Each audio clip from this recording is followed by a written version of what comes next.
ఈరోజు రామాంతపూర్లో ఉన్నటువంటి ట్యాంక్ బండి పైన మహనీయుల, చరిత్రకారుల, పోరాట యోధుల, సంస్కృతికి ప్రతీకలైనటువంటి మహానుభావుల యొక్క విగ్రహాలని ఏర్పాటు చేయాలని కోరుతూ రామాంతపూర్లో ఈరోజు మరి భారీ ఊరేగింపుని నిర్వహించడం జరిగింది.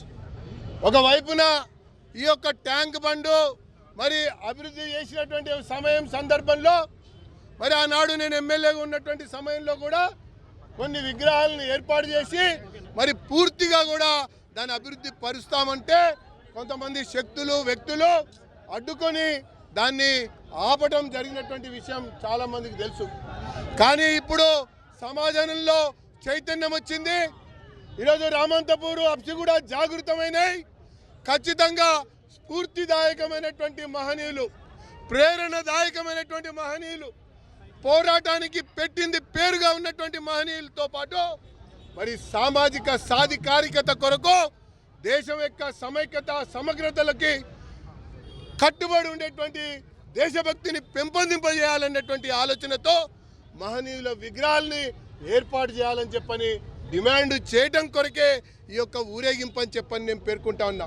ప్రభుత్వమే ముందుకొచ్చి ఆ రకంగా అభివృద్ధి చేస్తున్నటువంటి ట్యాంక్ బండ్ల కాడ ఇలాంటి మహానుభావుల యొక్క విగ్రహాలని ఏర్పాటు చేస్తే మరి సమాజంలో క్రమశిక్షణ పెరుగుతుంది, నీతి పెరుగుతుంది, రీతి పెరుగుతుంది, దాంతోపాటు సేవా భావన పెరుగుతుంది, దాంతోపాటు దేశభక్తి కూడా పెరుగుతుంది, దాంతోపాటు ప్రతి వ్యక్తి కూడా తన యొక్క నిత్య దైనందిన జీవితంలో విలువలకి కట్టుబడి ఉండే విధంగా ఒక స్ఫూర్తినిచ్చేటువంటి విగ్రహాలని పెట్టాలని చెప్పని కోరుతున్నటువంటి విషయాన్ని నేను మనవి చేసుకుంటూ, ప్రభుత్వం ఆ రకంగా ముందుకు రాకపోవటం వల్లనే ఈరోజు ప్రభుత్వాన్ని కోరడం కొరకు ఈ విగ్రహాలకి అనుమతి ఇవ్వాలని చెప్పని విజ్ఞప్తి చేస్తూ ఈ వీరగింపుని నిర్వహించడం జరిగింది.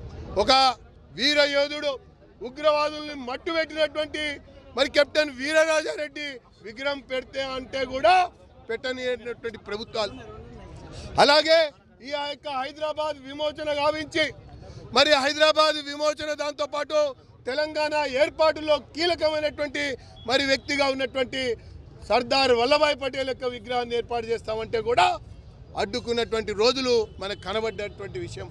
దాంతోపాటుగా ధర్మం కోసం, ఈ జాతి కోసం, ఈ దేశం కొరకు, దేశం యొక్క సార్వభౌమత్వాన్ని చాటడం కొరకు ఛత్రపతి శివాజీ యొక్క విగ్రహాన్ని పెట్టాలంటే కూడా అడ్డుకున్నటువంటి విషయం.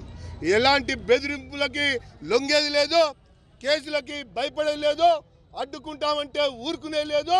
ఖచ్చితంగా ఈ మహనీయుల యొక్క విగ్రహాల్ని ఏర్పాటు చేయడం కొరకు కావాల్సినటువంటి ఒత్తిడిని పెంచడం కొరకు ఈరోజు ఒక సింబాలిక్గా ఊరేగింపు నిర్వహించి ప్రభుత్వాన్ని డిమాండ్ చేస్తున్నాం. ప్రభుత్వమే ముందుకొచ్చి ఆ రకంగా విగ్రహాలు పెట్టడానికి అనుమతిస్తే సరే, లేకపోతే ప్రత్యక్ష చర్యకి దిగడమే కాకుండా ఈ రామాంతపూర్, అప్సిగూడ ప్రజానీకం అంతా కూడా ఏకత్రాటిపైన ఉన్నారు అన్నటువంటి విషయాన్ని ఒక బంధు ద్వారా కూడా మేము చెప్పుతాము అన్నటువంటి విషయాన్ని కూడా మనవి చేస్తూ ప్రభుత్వం దిగి రావాలి, జిహెచ్ఎంసీ కళ్ళు తెరవాలి. ఎవరైతే ఈ యొక్క విగ్రహాలకి మరి సహకరిస్తారో వాళ్ళనే ప్రజలు ఆదరిస్తారన్నటువంటి విషయాన్ని కూడా మనవి చేసుకుంటూ ధన్యవాదాలు.